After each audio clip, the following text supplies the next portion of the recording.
하루 종일 돌봄이 필요한 치매 중풍 어르신이 있는 가정에서는요, 돌봄이 하루 이틀이 아니라 몇 달, 몇 년이 금방 갑니다. 처음엔 가족이 조금만 더 보면 되겠지 했다가도 어느 순간부턴 시간도 체력도 돈도 같이 무너지기 시작합니다. 그래서 많은 분들이 결국 선택합니다. 요양원을 알아볼까? 아니면 집에서 제가 서비스로 버텨볼까? 그런데 여기서는 진짜 중요한 질문이 있어요. 어떤 선택이 더 편한가가 아니라 어떤 선택이 앞으로 더 유리해지냐입니다. 그리고 2026년부터는 이 질문의 답이 예전이랑 조금 달라질 수 있어요. 뉴스에서는 보험료 한도액 같은 숫자만 나오지만 진짜 중요한 건 지원이 어디로 더 몰리는지, 어디에 더 힘이 실리는지 방향이거든요. 오늘은 그 흐름 속에서 왜 제가 서비스가 대세가 되는지 보호자 입장에서 핵심만 정리해 드릴게요.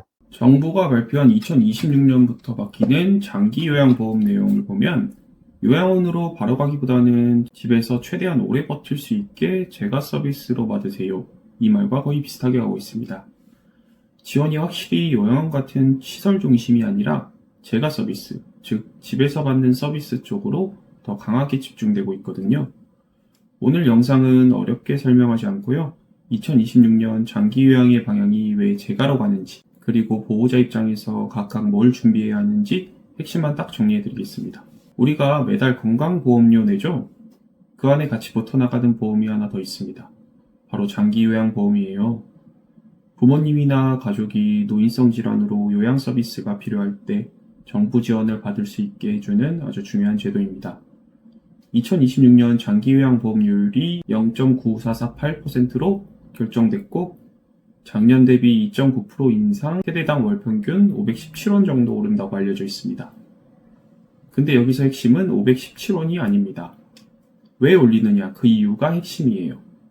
고령화 때문에 장기 요양 서비스를 이용하는 수급자 수는 계속 증가하고 있습니다.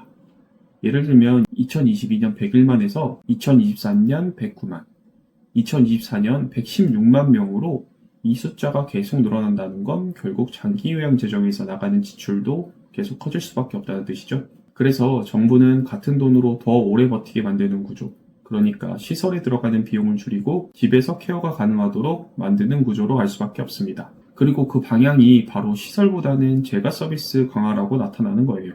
이걸 아주 쉽게 말씀드리면요.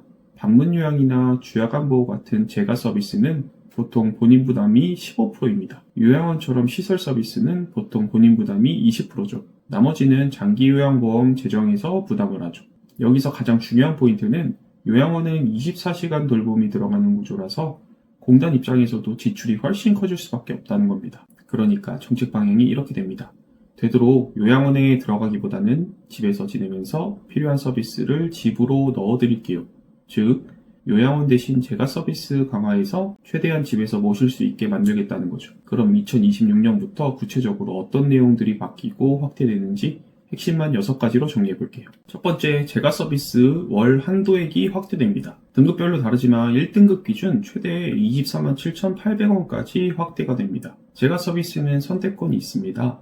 방문 요양과 주간 보호를 같이 이용한다든지 방문 목욕이나 방문 간호, 복지연구 서비스를 조합해서 이용할 수 있습니다. 하지만 무한정 이용할 수는 없고 월 한도액이 정해져 있습니다. 한도액을 초과하면 초과분은 장기요양보험 보장을 못 받고 사실상 100% 본인이 부담을 이용해야 하는 구조입니다. 그런데 이 한도액을 올려준다는 건 결국 집에서 이용할 수 있는 서비스량을 더 늘려주겠다는 의미입니다. 특히 중증, 그러니까 1, 2등급 쪽 인상폭이 더 크다는 점도 의미가 있습니다. 두 번째는 장기요양 가족휴가제 이용 가능 일수 확대입니다. 기존 11일에서 12일로 늘어난다고 알려져 있습니다.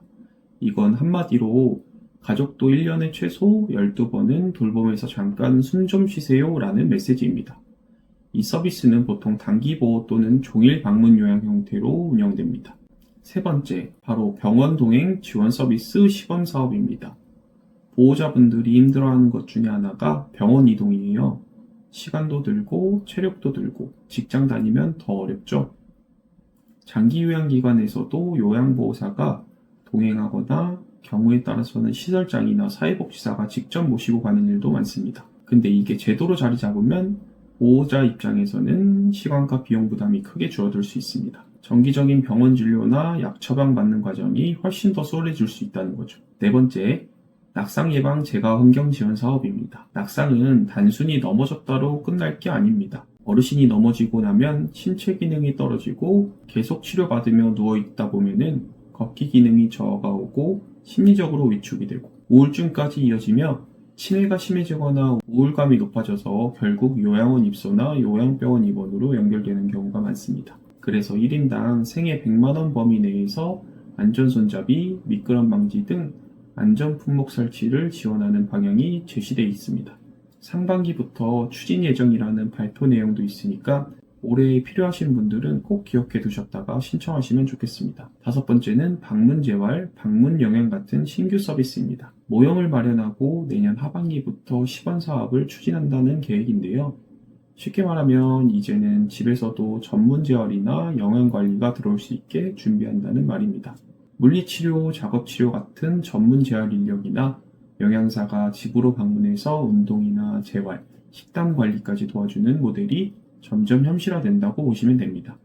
6번째는 재택의료센터 및 통합재가 확대입니다. 이건 이미 몇 년 전부터 진행되어 왔지만 전국적으로 더 확장하겠다는 거죠. 통합재가는 흩어져 있는 재가 서비스를 한 기관에서 묶어 제공해서 수급자나 가족이 더 편하게 신청하고 이용하게 하고 기관에서도 관리 효율을 높이려는 모델입니다. 목표로 350개소 같은 숫자도 언급되지만 핵심은 숫자가 아닙니다. 방향입니다. 앞으로는 집에서 모시는 구조가 더 통합되고 더 커진다는 의미입니다. 자, 여기까지 정리해보면 결론은 아주 명확합니다. 바뀌는 내용 대부분이 시설 서비스보다는 재가 서비스에 집중되어 있습니다. 물론 요양원도 변화가 아예 없는 건 아니지만 재가 서비스 개선 내용에 비하면 상대적으로 미미합니다. 결국 정부는 앞으로도 계속 재가 서비스를 중심으로 지원을 확대하겠다는 의미로 해석하셔야 합니다. 그럼 이게 누구에게 좋은 거냐? 보호자와 가족에게는 기회입니다. 이제는 요양원만이 답이 아니라 집에서 지내실 수 있도록 서비스가 계속 강화되는 구조로 가니까요. 그래서 보호자분들은 앞으로 이렇게 접근하시면 좋습니다. 첫 번째, 우리 부모님이 지금 집에서 가능한 단계인지 먼저 파악하기입니다. 두 번째, 가능하시다면 방문요양, 주간보호, 방문목욕, 복지용구 같은 서비스를 조합해서 최대치로 쓰는 방법을 알아두기입니다. 세 번째, 갑자기 악화돼서 선택지가 사라지기 전에 타이밍을 놓치지 않기입니다. 이 세 가지만 기억하시면 됩니다. 정책이 단일 서비스보다 통합적인 재가 모델로 무게중심이 이동하고 있습니다.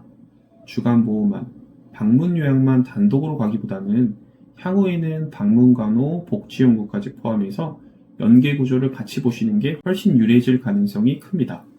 이 흐름은 초고령 사회로 가면서 수년간 계속 진행되어 온 방향입니다. 그러니까 앞으로 계속 이어질 가능성이 높다고 보셔야 합니다. 자, 오늘은 2026년 장기요양보험의 변화의 숫자가 아니라 그 안에 담긴 방향을 핵심만 정리해드렸습니다. 영상에 도움이 되셨다면 고정 댓글에 링크 달아놓았습니다. 감사합니다.